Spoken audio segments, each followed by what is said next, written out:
Good evening, everyone. Thank you so much for joining us today to learn about the wonders of Lindblad Expeditions.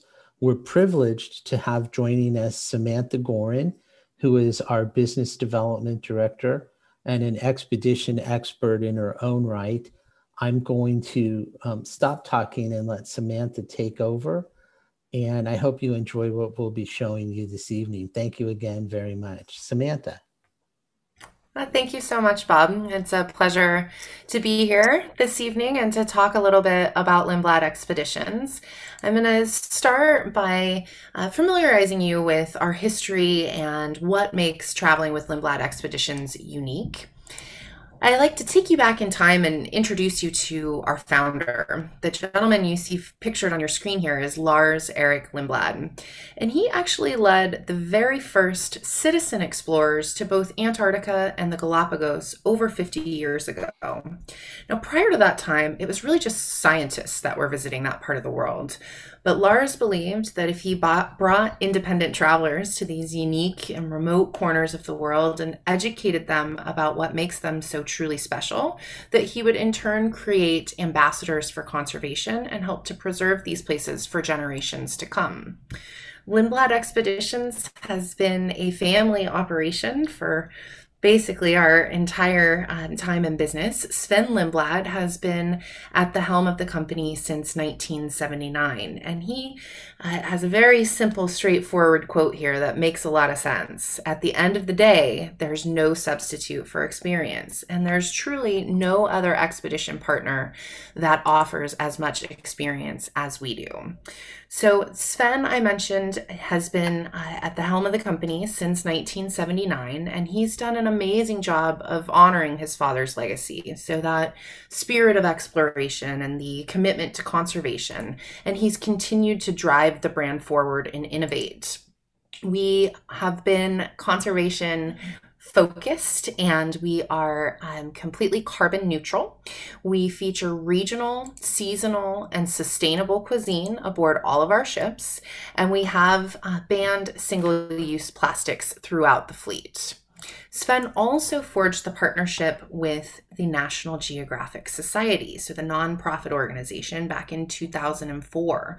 And it's through that partnership that we're able to welcome aboard scientists and researchers of varying background, as well as different guest speakers and lecturers, all of whom are interacting with our guests both on board the ship and while they're out exploring. And the purpose of this is to allow our guests to really have a comprehensive view and understanding of not only the natural history, but the culture and what makes these places so incredibly unique and special.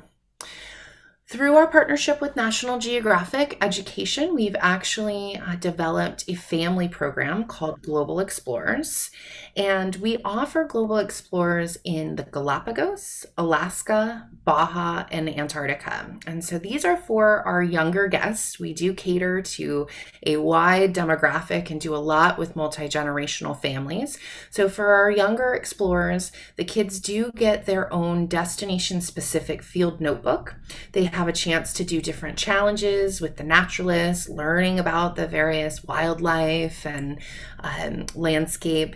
And they even have a chance to learn to drive the Zodiacs and get their very own Zodiac license, which I'm still waiting for my chance to drive the Zodiac. Stay tuned on that. Also, in partnership with National Geographic, we have a very robust photography program. So certified National Geographic photography instructors aboard all of our expeditions across the fleet. We have a partnership with B&H Photography. So for those guests that are true photography enthusiasts and want to try out the latest and greatest equipment, they have a chance to do that. There's no cost for this program whatsoever. Guests can check out the different lenses, work with the photo instructor to kind of hone their skills and really capture their expedition experience. That said, the photography program is also designed to be accessible to the novice photographer. So perhaps someone who's shooting on their smartphone. We have a whole module designed around smartphone photography. One other unique element is that we have a video chronicler aboard all of our expeditions. And they really do a remarkable job of kind of fading into the background. So I can speak from personal experience. I have never felt as if I was being filmed or on camera. They do a great job of capturing the natural rhythm of the expedition. And then they put together a 30-minute video chronicle that features no stock or canned footage. It's only images of that specific expedition. It makes a great souvenir. We do have a strong undersea program because we believe that 50% of what our guests are going to discover is actually beneath the sea. So we have continued to invest in technology to help bring that undersea world to light. This program is led by our undersea specialists who are naturalists and also obviously certified divers. And they go down equipped with underwater video cameras, not only in our warmer destinations like the Galapagos or French Polynesia, but also in the Arctic and Antarctic regions. And our guests are often very surprised by how colorful that polar sea life is. In addition to the undersea specialists, we have remote operated vehicles, which the photo in the upper right-hand corner of your screen is an ROV. So remote operated vehicles can go down basically to the seafloor, and then our undersea specialists will share that footage with our guests from the comfort of the lounge and kind of narrate what the guests are seeing. We have hydrophones to listen to the calls of whales, and of course we encourage our guests, for those that are interested, to get in the water themselves, whether it be snorkeling or scuba diving. Now, we've designed our ships to be what we believe as the perfect platform for exploration. So in our business, small means different things to different people. The way that we quantify a small ship is fewer than 150 passengers. So Lindblad Expeditions does own and operate all 10 of the National Geographic ships, and they range in size from just 48 guests on the National Geographic Islander in the Galapagos to 148 guests, our flagship, the National Geographic Explorer. In addition, we charter 5 additional vessels, including our smallest ship in the fleet, the Delphine II, which accommodates just 28 guests and sails along the upper Peruvian Amazon. Now, we are quite active in our approach. In fact, we encourage our guests to be off the ship sometimes even before breakfast. When I was in the Galapagos last month, I was kayaking before breakfast, snorkeling after breakfast, and hiking after lunch. So with that in mind, we present a comprehensive price point, which includes access to all of our cool tools for exploration, which will include a fleet of Zodiacs, which we use not only for wet landings, but also as a relaxed form of exploration. We want to get you right up close to that calving glacier, as you can see here. We have a fleet of both single and double kayaks. And depending on the destination and the skill level of the individual, we help choose the appropriate equipment there. Custom designed fleet of stand-up paddle boards, as well as complete snorkel gear. And we do provide the shorty wetsuits, not just in the Galapagos, but also in French Polynesia and the South Pacific. Here's another shot of that the underwater drone, the remote operated vehicle. And then our glass bottom Zodiac. So this is a unique feature in the Galapagos. So for guests that are truly very interested in that undersea life, but don't want to get in the water or go snorkeling, they still have a chance to be able to interact with that sea life. Now, down in Antarctica, for guests that go down early in the season, which would be October or November, they have a chance to cross-country ski or snowshoe on the frozen sea. Truly a once-in-a-lifetime opportunity. We have our uniquely designed loading platforms off the back of all of our ships, which makes it very easy and efficient to get on and off the ship and out and exploring. So we are very excited to have restarted our expeditions earlier this month, And for the most up-to-date information on our COVID protocols, they can be found on expeditions.com. The yellow banner will tell you all about our protocols, which include vaccinations for all guests 12 and above beginning August 1st. And a COVID test, a negative COVID test within 5 days of departure. We also have our good faith guarantee.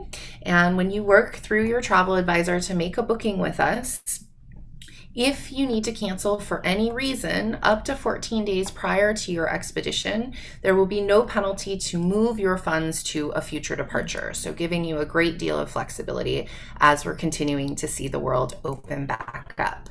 So we restarted expeditions up in Alaska, and we have 4 ships sailing all summer between June 5th and September 4th. I'm going to quickly show you our most popular itinerary, which I do have just a few cabins left available in the 2021 season, but plenty for 2022. This is a 7-night itinerary between Juneau and Sitka. And this is going to include the highlights of Glacier Bay National Park. We spend a full day up there with a national park ranger, really explaining not only the beautiful landscape and the wildlife, but also the unique culture and heritage of this area. We visit the beautiful Indian Islands, which are great for wildlife spotting. And then, of course, we get you up close to the glaciers and fjords. That itinerary is featured weekly on both the National Geographic Quest and the National Geographic Venture. These are our 2 of our brand new builds that both accommodate just 100 guests. They do feature 22 balcony cabins, as well as connecting cabins for families and dedicated solo travelers. Lindblad Expeditions works a lot with independent travelers. So if you're someone that likes to get out and explore, and maybe your friends or loved ones are not as adventurous, you will be a welcome guest in our community aboard the ships. This gives you a good look at the interior and common spaces of the Quest and the Venture. And this is just some of the gorgeous scenery of Alaska. That ice is just incredible. Bubble net feeding with the whales, bald eagles, and a second set of itineraries to consider. So the Wild Alaska Escape is 2 5-night itineraries. One which goes between Juneau and Sitka, so very similar to what we were just discussing. It does visit the Indian Islands and gets out to the fjords. And then a brand new itinerary that just launched earlier this month sails between Juneau and Ketchikan. There's lots of great adventurous activity on these. You have a chance to go stand-up paddleboarding, kayaking, hiking. All the great things that you would do on the longer itinerary are also available on these shorter programs, and those are on the Seabird and Sea Lion. Now, on either side of the Alaska season, we do operate in the Pacific Northwest. So our most popular itinerary in this region is along the Columbia and Snake River. And we are offering both fall of 2021 and spring of 2022 guaranteed departures on the Quest and the Venture, as well as a handful of departures on Seabird and Sea Lion. And just, again, some gorgeous, gorgeous scenery, some great wine tasting and unique cuisine, and just nice and close to home. So further south and later in the season, we take the National Geographic Venture down to Baja, California. So we begin in Baja in December, and we have itineraries ranging from 4 to 14 nights. So lots of variety here. The majority of these programs are centered around the gray whale birthing seasons. So the gray whales migrate down to these protected lagoons along the Pacific coast of Baja to have their calves, and we're able to take our zodiacs into the lagoons, and the whales often will approach us and push the calves up to the surface, so we have a chance to really interact closely with them. We also spend some time over on the Sea of Cortez, which has some great hiking and wonderful bird life, and some good opportunities for kayaking in the more calm waters on that side. Here's a great shot of and close interaction with the whale. And one highlight down in Baja is definitely the beach barbecue that we do typically on the last night. We visit a uninhabited island in the Sea of Cortez. Our staff makes an incredible barbecue meal, and then we have a great bonfire. It's a great way to cap off the expedition in Baja.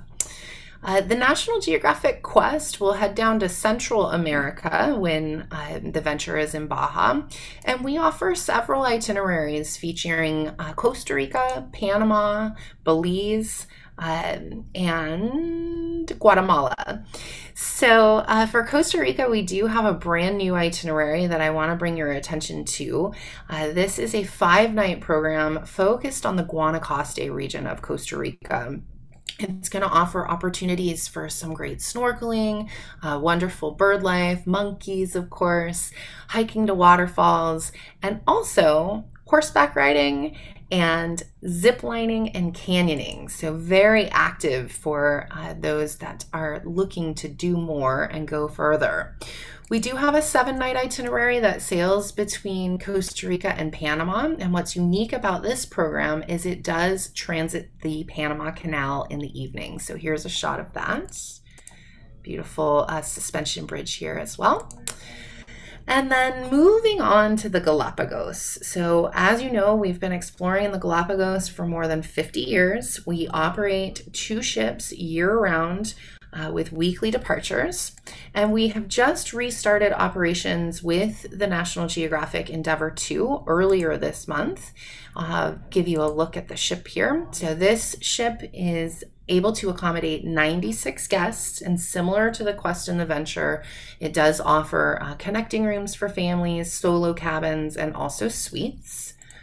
Very comfortable central communal areas as well. And I do want to mention that across the board, fleet-wide, our service is very personalized and down to earth. Our crew aims to get to know the preferences of our staff, or of our guests rather, if you have any dietary restrictions, how you like your coffee in the morning, what cocktail you might like before evening recap. And that sense of community comes through fleet-wide. So back to the Galapagos, 2 itineraries to choose from. National Geographic Endeavour 2 offers a 10-day, 9-night itinerary, which includes both a pre and a post night in Guayaquil in Ecuador, and then 7 nights aboard the Endeavour 2 throughout the Galapagos Islands. And then our shorter escape program is on the National Geographic Islander, and it's 7 days and 6 nights. It includes the pre-night in Guayaquil and then 5 nights aboard the ship. The interaction with the wildlife in Galapagos is really what it's all about. As I'm sure you may have heard, the animals are not afraid. And so you can get this close interaction as long as you keep your 2-meter distance, you're in the clear. And sometimes the sea lions and different animals will actually approach you and get in even closer than that 2-meter minimum. So here's just some shots of the scenery here. Different activities available. Great snorkeling in Galapagos, I have to say. And we're now offering scuba diving as well. There's the quintessential blue-footed booby, and that gives you an idea of just how close that 2-meter distance is. Moving on to the Arctic, an area where we've been exploring for more than 30 years. We offer 3 ships in the Arctic, the National Geographic, in fact, 4 coming soon. So the National Geographic Orion, the Explorer, the Endurance, and our brand new ship, the National Geographic Resolution. Our itineraries feature Norway, Greenland, Iceland. We do a really incredible trip all the way from Nome to Tromsø in Norway, the Northeast Passage, as well as a Northwest Passage. Here's a look at that scenery and the different wildlife. Of course, we do trips up to Svalbard to take a look at the polar bears in their natural habitat and the beautiful ice. We are restarting our operations in Iceland next month, coming right up on July 11th, the National Geographic Explorer. And then on the 21st, we'll have our inaugural sailing of the National Geographic Endurance. You can see some images here of the walrus and the Arctic fox. This is just kind of a collection of what you would see on those 2 itineraries, or 3 rather, that are operating this summer. So Wild Iceland Escape is just 6 days and 5 nights. It's a great sort of sampling of what Iceland has to offer. Or for guests that have a little more time, we offer a complete circumnavigation of Iceland on the National Geographic the National Geographic Explorer, and that's 11 days. So our new itinerary on our brand new ship, the National Geographic Endurance, which you'll see in a moment, is 13 days long and focuses on the highlights of Iceland as well as the east coast and shoreline of Greenland. Now, as entry requirements are continuing to evolve, we're hoping that we're going to be able to make some landings up in Greenland. But regardless, we're going to use the capability of our new Polar Class 5 vessel to really explore and travel through the ice and experience something completely unique and new for us. Now, here's a look at our newest ship, the Endurance. This is the lounge, or the common area, where each evening we have our recap, and this goes across the board fleet-wide. After guests return from their day's activities, we welcome them up to the lounge for cocktail hour, followed by recap. And recap is where the naturalists and the different experts on board really present the sights and sounds of the day, so that even if, different members of the family had different experiences, they still come away with a full perspective of the sights and sounds of that particular afternoon. This is going to be our most luxurious ship in the fleet, both the Endurance and the Resolution. We have fire pits, both indoor and outdoor, a full library, a science hub, a complete yoga and meditation studio, as well as an ocean view fitness center, 2 saunas and 2 hot tubs, as well as some great outdoor areas. So we have the outdoor fire pit, heated outdoor dining, and these really, really unique igloos on the back deck by the jacuzzis that guests can go in, cozy up, and still have a view of the night sky through the top of these igloos. Here's a look at the staterooms. So of the 69 staterooms aboard the Endurance and Resolution, 53 of those offer private balconies. So it's only our entry-level staterooms, categories 1 and 2, that look like this. Upper left-hand corner of the screen, you can see it's still nice big picture windows. There's a seat there in front of the window, separate sitting area and desk, walk-in showers with the rain shower head. And then for those that are looking for a suite experience, our category 7s are perfect. So they have a nice long balcony, which you can't see, but on the other side of the wall, there is a hammock out there on the balcony as well. So you can picture yourself cozied up in your parka with a hot beverage and enjoying that unique scenery from the comfort of your hammock. Here's a look at the bathrooms within the suites of the Endurance. So double vanity, full soaking tub, and again, that walk-in shower. So you will find the National Geographic Endurance in the Arctic, as we discussed this summer, and then both the Endurance and the Resolution will make their way to Antarctica in the fall. So beginning in October, late October and early November, we will have actually 4 ships down there. So lots of opportunities to visit Antarctica this year, whereas normally at this stage of the year, we would have a hard time finding cabins. But because things are just starting to open up, this is your unique opportunity to get down to Antarctica. And here's a look at the sights that you can expect to see. Of course, the penguins.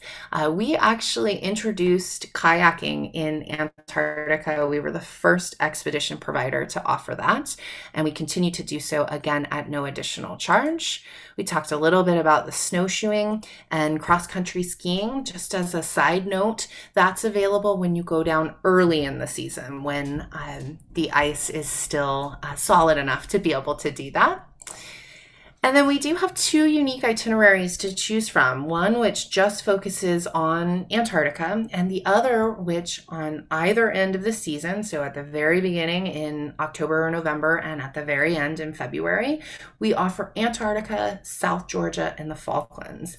And South Georgia is actually known as the Serengeti of the South because of the concentration of penguins, elephant seals, albatross. It's really, truly remarkable. Here's a close encounter with a whale.